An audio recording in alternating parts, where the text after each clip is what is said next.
ಕಾಂಗ್ರೆಸ್ನಲ್ಲಿ tour politics ಜೋರಾಗಿದೆ. DKShi ಬಣದಲ್ಲಿ ಅಧಿಕಾರದ confidence ಕೂಡ ಜಾಸ್ತಿ ಆಗ್ತಾ ಇದೆ. ಈ ಮಧ್ಯೆ ಸಿಎಂ ಆಪ್ತ ಸಚಿವ ಎಚ್.ಸಿ. ಮಹದೇವಪ್ಪ ನೀಡಿರುವಂತಹ ಹೇಳಿಕೆ ಕಾಂಗ್ರೆಸ್ನಲ್ಲಿ ಉರಿಯುವ ಬೆಂಕಿಗೆ ತುಪ್ಪವನ್ನು ಸುರಿತಾ ಇದೆ. ಈ ಸುದ್ದಿಗಳ ಜೊತೆಗೆ ಮತ್ತಷ್ಟು ಸುದ್ದಿಗಳ ಕಂಪ್ಲೀಟ್ ಡೀಟೇಲ್ಸ್ ಕರ್ನಾಟಕ ಟಾಪ್ 20ಯಲ್ಲಿ.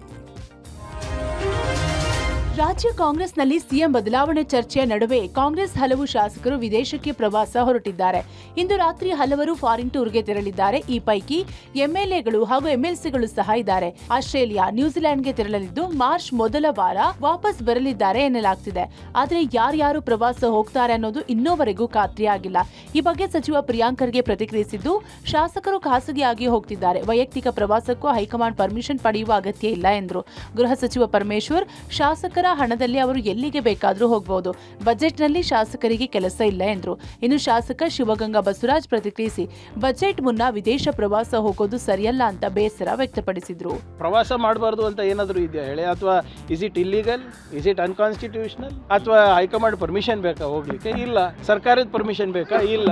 ಅವರು ಇಂಡಿವಿಜುವಲ್ ಆಗಿ ಅವರ ಡಿಸಿಷನ್, ಅದು ಅವರ ಹಣದಲ್ಲಿ ಎಲ್ಲಿ ಬೇಕಾದ್ರೂ ಹೋಗ್ಬೋದು. ಅವರು ಅಲ್ಲ, ಅವ್ರಿಗೇನು ಕೆಲಸ ಇಲ್ಲಲ್ಲ, ಬಡ್ಜೆಟ್ನಲ್ಲಿ ಏನು ಕೆಲಸ ಇದೆ ಅವರಿಗೆ? ಈ ಸಂದರ್ಭದಲ್ಲಿ ನಾವು ಇಲ್ಲಿ ಏನಾದ್ರು ಕ್ಷೇತ್ರಕ್ಕೆ ಅನುದಾನ ಕೇಳೋದ್ರ ಬಗ್ಗೆ ನಾವು ಚಿಂತನೆ ಮಾಡಬೇಕು ಬಿಟ್ಟರೆ ವಿದೇಶ ಪ್ರವಾಸ ಹೋಗೋದು ಸೂಕ್ತ ಅಲ್ಲ. ವೈಯಕ್ತಿಕ ಕಾರಣಕ್ಕೆ ಹೋಗ್ತಿದ್ದಾರೋ ಅಥವಾ ಯಾರೋ ಕಳಿಸ್ತಿದ್ದಾರೋ ಅವ್ರಿಗೆ ಸ್ವತಂತ್ರ ಇದೆ ಹೋಗೋಕ್ಕೆ. ನಾವೆಲ್ಲ ಅಬ್ಜೆಕ್ಷನ್ ಮಾಡೋಕ್ಕೆ ಬರಲ್ಲ.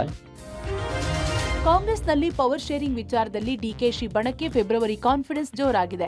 ಪಂಚರಾಜ್ಯ ಚುನಾವಣೆ ಮೇನಲ್ಲಿ ನಡೆಯುವುದರಿಂದ ಅಲ್ಲಿವರೆಗೆ ನೋ ಟೆನ್ಷನ್ ಎಂಬುದು ಸಿಎಂ ಬಣದ ಕಾನ್ಫಿಡೆನ್ಸ್ ಆಗಿದೆ. ಹೀಗೆ ಬಿಟ್ಟರೆ ಗೊಂದಲ ಮತ್ತಷ್ಟು ಜಾಸ್ತಿ ಆಗುತ್ತದೆ ಎಂಬುದು ಹಿರಿಯ ನಾಯಕರ ಅಭಿಪ್ರಾಯವಾಗಿದೆ. ಹೈಕಮಾಂಡ್ ನಾಯಕರು ಕರೆದು ಮಾತನಾಡಿ ಸಂಧಾನವನ್ನಾದರೂ ಮಾಡಲಿ ಎಂದು ಒತ್ತಾಯಿಸಲಾಗಿದೆ. ಆದರೆ ಹೈಕಮಾಂಡ್ ಮಾತ್ರ ಯಾರಿಗೂ ಯಾವುದೇ ಕ್ಲಾರಿಟಿ ಬಿಟ್ಟು ಕೊಡದೆ ಮೌನವಾಗಿದೆ. ರಾಜ್ಯದ ಯಾವ ನಾಯಕರಿಗೂ ಸದ್ಯಕ್ಕೆ ಹೈಕಮಾಂಡ್ ಭೇಟಿಗೆ ಅವಕಾಶ ಇಲ್ಲ ಎಂಬ ಸಂದೇಶ ರವಾನೆಯಾಗಿದೆಯಂತೆ. ಈ ಬಗ್ಗೆ ಪ್ರತಿಕ್ರಿಯಿಸಿರುವ ಡಿಕೆ ಆಪ್ತ ಶಿವಗಂಗಾ ಬಸವರಾಜ್, ಈ ಹಿಂದೆ ನಾನು ಡಿಸೆಂಬರ್ನಲ್ಲಿ ಡಿಕೆಶಿ ಸಿಎಂ ಆಗ್ತಾರೆ ಎಂದಿದ್ದೆ. ಈಗಲೂ ಕೂಡ ಅದನ್ನೇ ಹೇಳ್ತಿದ್ದೇನೆ ಎಂದರು. ಇತ್ತ ಮಾಜಿ ಸಚಿವ ಕೆಎನ್ ರಾಜಣ್ಣ ಪ್ರತಿಕ್ರಿಯಿಸಿದ್ದು, ಮಹತ್ವದ ರಾಜಕೀಯ ಬದಲಾವಣೆ ಆಗುತ್ತೆ ಅಂದುಕೊಂಡ್ರೆ ಸುಳ್ಳು. ರಾಜ್ಯದಲ್ಲಿ ನಾಯಕತ್ವ ಬದಲಾವಣೆ ಇಲ್ಲ ಎಂದಿದ್ದಾರೆ. ಹಿಂದೆ ಒಂದು ಬಾರಿ ಹೇಳಿದ್ದೆ, ರಕ್ತದಲ್ಲಿ ಬರ್ಕೊಡ್ತೀನಿ, ಡಿಸೆಂಬರ್ ಒಳಗೆ ಡಿಕೆ ಸಾಹೇಬರು ಮುಖ್ಯಮಂತ್ರಿ ಆಗ್ತಾರೆ ಅಂತ. ಅದಾದ್ಮೇಲೆ ಎಲ್ಲೂ ಸಹ ಆ ಹೇಳಿಕೆ ಕೊಟ್ಟಿಲ್ಲ. ಪಥ ಬದಲಾವಣೆ ಆಗಿರೋದಂತೂ ಸತ್ಯ. ಪಥ ಬದಲಾವಣೆ ಹೈಕಮಾಂಡ್ ಕಡೆಗೆ ಎಲ್ಲರ ಕಡೆ ಗಮನ ಇದೆ.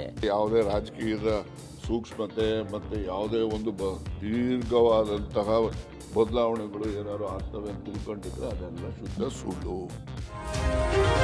ಕಾಂಗ್ರೆಸ್ ಆಂತರಿಕ ಕಚ್ಚಾಟ ಬೀದಿ ನಾಯಿಗಳಿಗೆ ಹೋಲಿಕೆ ಮಾಡಿ ಸಚಿವ ಮಹದೇವಪ್ಪ ಹೇಳಿಕೆ ರಾಜ್ಯ ಕಾಂಗ್ರೆಸ್ನಲ್ಲಿ ತೀವ್ರ ಚರ್ಚೆಗೆ ಗ್ರಾಸವಾಗಿದೆ. ಈ ಬಗ್ಗೆ ಪ್ರತಿಕ್ರಿಯಿಸಿದ ಮಾಜಿ ಸಂಸದ ಡಿಕೆ ಸುರೇಶ್ ಟಾಂಗ್ ಕೊಟ್ಟಿದ್ದಾರೆ. ಕಟ್ಟ ಕಾಂಗ್ರೆಸ್ಸಿಗರು ಯಾರು ಬೀದಿ ನಾಯಿ ಅಲ್ಲ, ಕಾಂಗ್ರೆಸ್ಸಿಗರು ನಿಯತ್ತಿನ ನಾಯಿಗಳು, ನಮ್ಮನ್ನ ಕಾಪಾಡುತ್ತೆ ಅಂತ ಬೀದಿ ನಾಯಿಗೂ ಊಟ ಹಾಕ್ತಾರೆ ಎಂದ್ರು. ಮಹದೇವಪ್ಪ ಬೀದಿ ನಾಯಿ ಪದ ಬಳಕೆ ಸರಿಯಲ್ಲ ಅಂತ ಶಾಸಕ ಶಿವಗಂಗಾ ಬಸವರಾಜ್ ಕಿಡಿಕಾರಿದ್ದಾರೆ. ಡಿಕೆ ಬಣ ಅಥವಾ ಸಿದ್ದರಾಮಯ್ಯ ಬಣ ಇರಬಹುದು, ಮಹದೇವಪ್ಪ ಹೇಳಿಕೆ ಸರಿಯಲ್ಲ ಎಂದ್ರು. ಡಿಸಿಎಂ ಡಿಕೆ ಶಿವಕುಮಾರ್ ಪ್ರತಿಕ್ರಿಯಿಸಿ, ಎಲ್ಲದಕ್ಕೂ ಉತ್ತರ ಕೊಡಲು ಆಗಲ್ಲ, ಉತ್ತರ ಕೊಡುವುದಕ್ಕೆ ಹೋಗಲ್ಲ.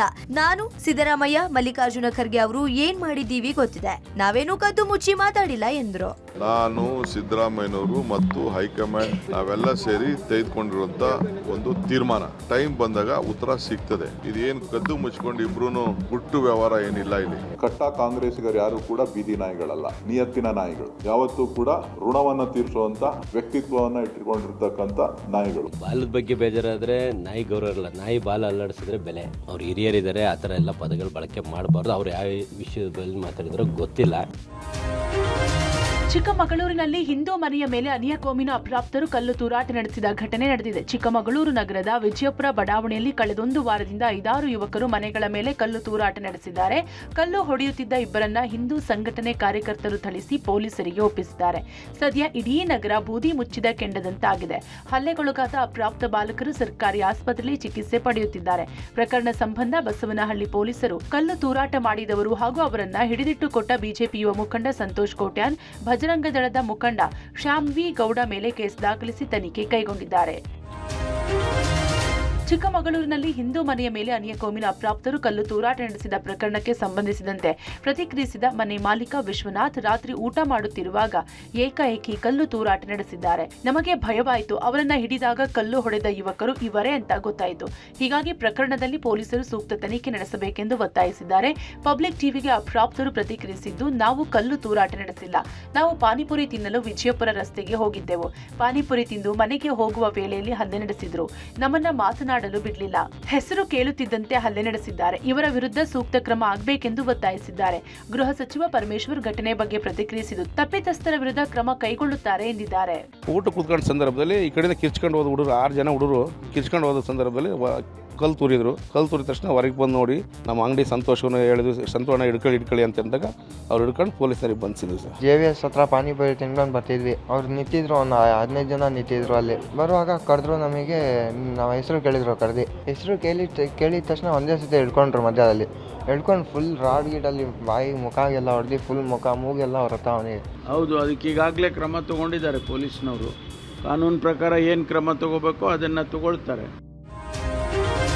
ರೌಡಿ ಶೀಟರ್ ಬಿಕ್ಲು ಶಿವ ಕೊಲೆ ಪ್ರಕರಣಕ್ಕೆ ಸಂಬಂಧಿಸಿದಂತೆ ಮಹತ್ವದ ಮಾಹಿತಿ ಬಹಿರಂಗವಾಗಿದೆ. ಬಿಕ್ಲು ಶಿವ ಕೊಲೆಗೆ ಪ್ರಮುಖ ಕಾರಣವಾದ ವಿಡಿಯೋ ವೈರಲ್ ಆಗಿದೆ. ಆರೋಪಿ ಜಗ್ಗ ಮತ್ತು ಬಿಕ್ಲು ಶಿವ ಆತ್ಮೀಯರಾಗಿದ್ರು. ಇವರ ಸ್ನೇಹವನ್ನ ಕೆಡಿಸಲು ಸಂಚು ನಡೆಸಲಾಗಿತ್ತು. ಮಲಯಾಳಿ ಅಜಿತ್ ಎಂಬಾತ ತನ್ನ ಬಲಗೈ ಬಂಟನಾಗಿದ್ದ ಆಟೋ ಜೈ ಮೂಲಕ ಸ್ಕೆಚ್ ಹಾಕಿದ್ರು.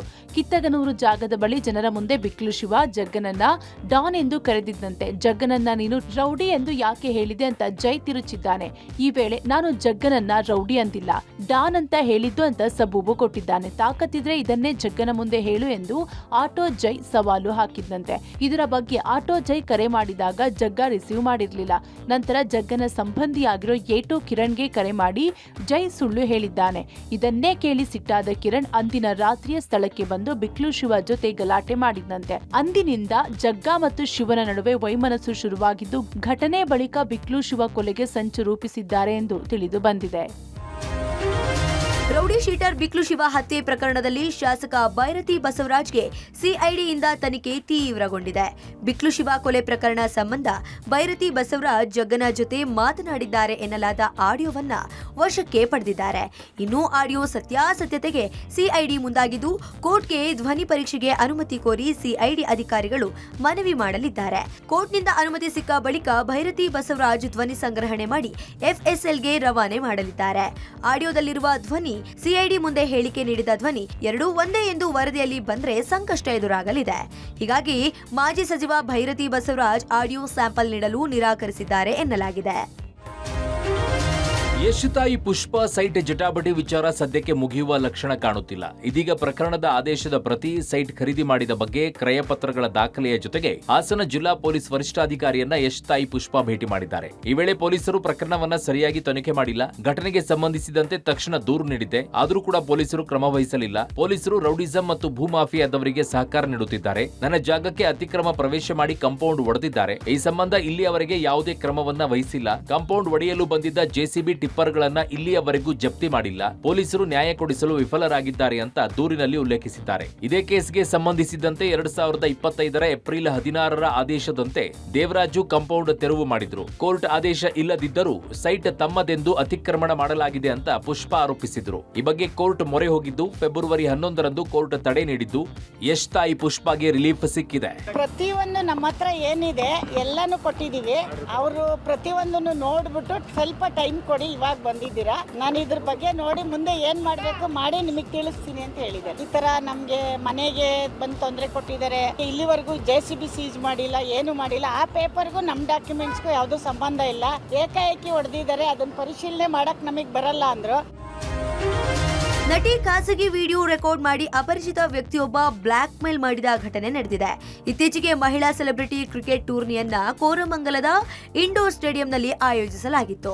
ನಟಿ ಬಾತ್ರೂಮ್ ಹೋಗಿರುವ ವೇಳೆ ಬಾತ್ರೂಮ್ನಲ್ಲಿ ಮೊಬೈಲ್ ಇಟ್ಟು ಖಾಸಗಿ ವಿಡಿಯೋವನ್ನು ಕಿಡಿಗೇಡಿಯೊಬ್ಬ ಚಿತ್ರೀಕರಿಸಿದ್ದಾನೆ.